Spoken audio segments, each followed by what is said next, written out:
अभिवादन स्वीकार कीजिए ब्रजेश मिश्रा का और आप देखना शुरू कर चुके हैं द डिबेट। बहनों भाइयों, सम्राट चौधरी बिहार में नए लोकतांत्रिक सम्राट बनाए गए हैं, यानी अब वो अगले मुख्यमंत्री होंगे।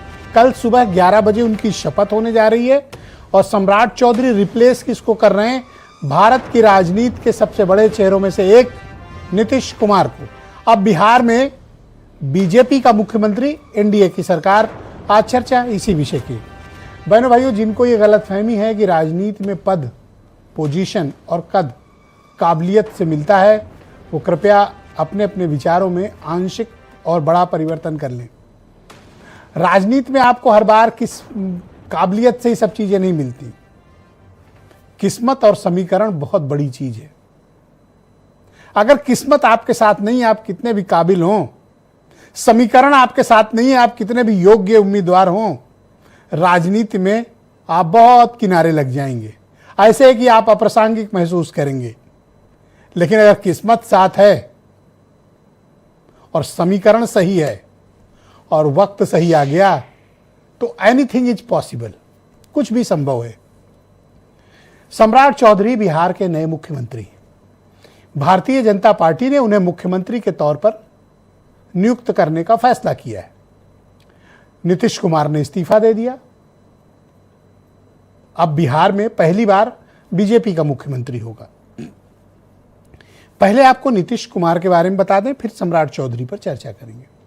नीतीश कुमार भारत की राजनीति के ऐसे शलाका पुरुष हैं, ऐसे दिग्गज व्यक्तित्व हैं जिन्होंने एक या दो बार नहीं, 10-10 बार बिहार के मुख्यमंत्री पद की शपथ ली है। और बहनों भाइयों, 21 साल तक लगातार, बस जीतन मांझी वाला मसला काट दीजिए, 21 साल बिहार के मुख्यमंत्री। जिस राज्य की हर गली में 2 नेता 3 माफिया रहते हों, उस राज्य में राजनीतिक तौर पर प्रासंगिक बने रहना, लीड करना और बिना बहुमत में आए हर बार मुख्यमंत्री होना, यह नीतीश कुमार की असाधारण राजनीतिक क्षमता का परिचायक है। सबको ही हो सकता है, लेकिन नीतीश कुमार सबको ही नहीं हो सकता।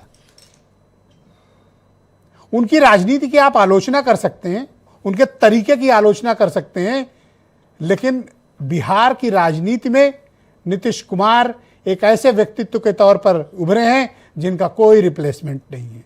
आज उनका रिप्लेसमेंट आ गया, लेकिन नीतीश कुमार ने भारत की राजनीति में जो कद हासिल किया है, वैसा कद बिरले ही नेताओं को हासिल हुआ है। मैं नीतीश कुमार का कोई फैन नहीं हूं, लेकिन उसके बावजूद उनकी जो उपलब्धियां हैं वो उनको एक असाधारण समाजवादी नेता बनाती हैं। समाजवाद की कोख से जन्मा ये नेता भारत की राजनीति में आज भी प्रासंगिक हैं, क्योंकि दिल्ली का कंट्रोल आज भी नीतीश कुमार के हाथ में है। भले ही उन्होंने मुख्यमंत्री का पद छोड़ दिया हो, दिल्ली जा रहे हो, लेकिन दिल्ली की हुकूमत पर आज भी नीतीश कुमार का दबदबा है। कोई जुबान से दबदबा बनाता है, कोई अपनी पर्सनालिटी से बनाता है। नीतीश कुमार ने पर्सनालिटी से दबदबा बनाया है। 21 साल तक बिहार का मुख्यमंत्री। बहनों भाइयों, जहां का राजनीतिक, सामाजिक समीकरण, भौगोलिक परिस्थितियां, गरीबी, गुंडागर्दी, माफियागिरी, पलायन, क्या कुछ नहीं है बिहार के भीतर। लेकिन अगर एक कोई सर्वमान्य सत्य राजनीति में है तो नीतीश कुमार। मैं उनका कोई विदाई गीत नहीं गा रहा हूं, मैं बता रहा हूं कि बिहार ने किस तरह के नेता को अपने यहां बिठा के रखा था। और उनका रिप्लेसमेंट अब कौन है? सम्राट चौधरी। सम्राट चौधरी बीजेपी के कैडर के नेता नहीं है। पहले तो यह गलतफहमी बीजेपी के लोग निकाल दें। वो शकुनी चौधरी के बेटे हैं, लालू यादव के सबसे खास लोगों में से एक। और शकुनी चौधरी वो हैं जिन्होंने एक बार प्रधानमंत्री को मन से गालियां दी थी, मारने की धमकियां दी थी। बाद में समता पार्टी से छोड़ते हुए राष्ट्रीय जनता दल होते हुए लालू यादव ने सम्राट चौधरी को बढ़ाया, और वहां से फिर नीतीश कुमार और फिर उनकी कैबिनेट में मंत्री और फिर बीजेपी के उपाध्यक्ष, सिलसिला चलता रहा। और बहनों भाइयों, वो सिलसिला चलते चलते आज सम्राट चौधरी मुख्यमंत्री हैं। लेकिन अगर आज कोई सदमे में है तो मैं उसका भी नाम लेना चाहता हूं, प्रशांत किशोर। उनका पूरा बिहार का चुनावी कैंपेन सम्राट चौधरी के इर्द गिर्द था। सम्राट चौधरी को कलंकित करने और उनकी राजनीति को खत्म करने का जो अभियान प्रशांत किशोर का था, बीजेपी ने आज उसका जवाब दिया है। हाथ पकड़कर उसी आदमी को मुख्यमंत्री बना दिया जिसके खिलाफ प्रशांत किशोर ने पूरे बिहार में कैंपेन की थी, जिसे नरसंहार का आरोपी, गलत उम्र का बताना, गलत एफिडेविट देना, गलत तथ्य, गलत दस्तावेज प्रस्तुत करना, क्या क्या आरोप इनके ऊपर नहीं थे। लेकिन आज प्रशांत किशोर को सबक मिल गया होगा। राजनीति में 2 + 2 4 नहीं होता। आप मॉरली करेक्ट हो सकते हैं, नैतिक रूप से आप सही हो सकते हैं, पर पॉलिटिकली करेक्ट जो होता है सत्ता पर वही बैठता है। तो बीजेपी ने यह संदेश दिया है कि आरोपों के जरिए वो अपनी राजनीति के तरीकों में कोई बदलाव नहीं लाएगी। सम्राट चौधरी को सारे लोगों को हतप्रभ करते हुए, पूरे अपोजिशन की चुनावी कैंपेन को रद्द करते हुए बीजेपी ने सम्राट चौधरी को नेता विधानमंडल दल यानी मुख्यमंत्री के लिए चुना है। अब वो बिहार की किस्मत है, अब वो बिहार का भविष्य तय करेंगे, अब वो बिहारियों की किस्मत की कहानियां लिखेंगे। उन्होंने नीतीश कुमार को रिप्लेस किया है, एक असाधारण नेता को रिप्लेस किया है। सम्राट चौधरी से उम्मीदें बहुत ज्यादा हैं, लेकिन वो एक गठबंधन की सरकार का नेतृत्व करेंगे जहां पर जनता दल यूनाइटेड भी उनकी हिस्सेदार होगी। अपोजिशन बिहार में लगभग मृतप्राय है, मतलब आईसीसीयू में भर्ती है, बहुत ही क्रिटिकल पोजीशन में है।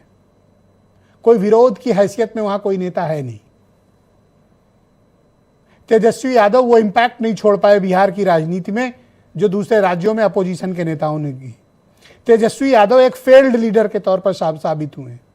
एक बार भी वो परफॉर्म नहीं कर पाए, न लोकसभा के चुनावों में और न विधानसभा के चुनाव में।